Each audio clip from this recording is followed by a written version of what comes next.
আরে এত বড় মুরু দেশি মুরু 500 কালকা 50,000 টাকা বেচছিলাম। আমরা পুরো নিলাম বাবা ছেলে এসে ওদেরকে শিখাতে হবে এটা যে ঐতিহ্যবাহী বাজার ছিল আমাদের।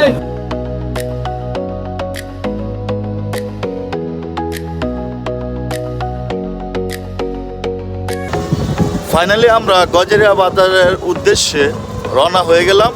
তো আমরা যা দেখি বাজারের পরিস্থিতি কেমন।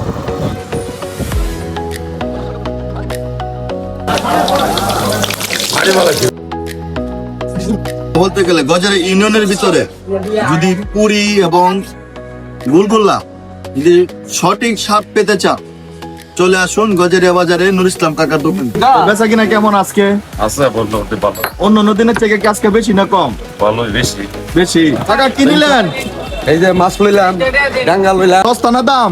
সস্তা সস্তা। আমি আসলে যেরকম মনে করছিলাম প্রথম তো 1-2 দিন করতে পারছি না। এখন যে পরিস্থিতি বা যে হয়েছে আল্লাহর রহমতে চলবো এবং চলতেছে, বেচা কিনাও ভালো আছে। কালকা 50,000 টাকা বেচছিলাম, আজকে বেচছি 20-30,000 টাকা বেচছি।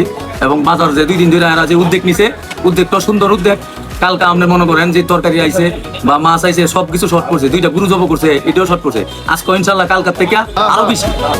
এই যে মাছ চলে আসছে, এখন আমরা গজেরিয়া বাজারের ভিতরে প্রবেশ করব, দেখবো এখানের পরিস্থিতিটা কেমন। 500 টাকা তো বড় মুরু। আরে এত বড় মুরু দেশি মুরু 500। গ্রামের পুরনো ঐতিহ্য ফিরে এসেছে। এই যে দেখেন অনেক মানুষ।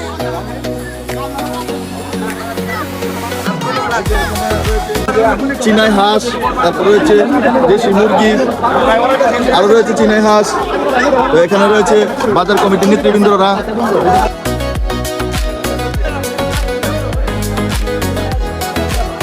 বাজার জমে উঠেছে, বাজার খুব বেশি কেনা হচ্ছে।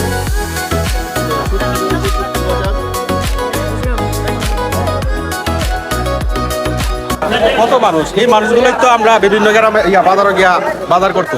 আজকে অনেকদিন পরে বাজার আসলাম, আমাদের গজারিয়া দরের বাজার অনেক ভালো লাগতেছে, খুব সুন্দর দেখতে। ইনশাল্লাহ আরো জমবো। আমরা সাপ্তাহিক বাজারটা পূর্বের নিয়ে দেখতাম চাই আমরা সবাই। ভালো হইতেছে,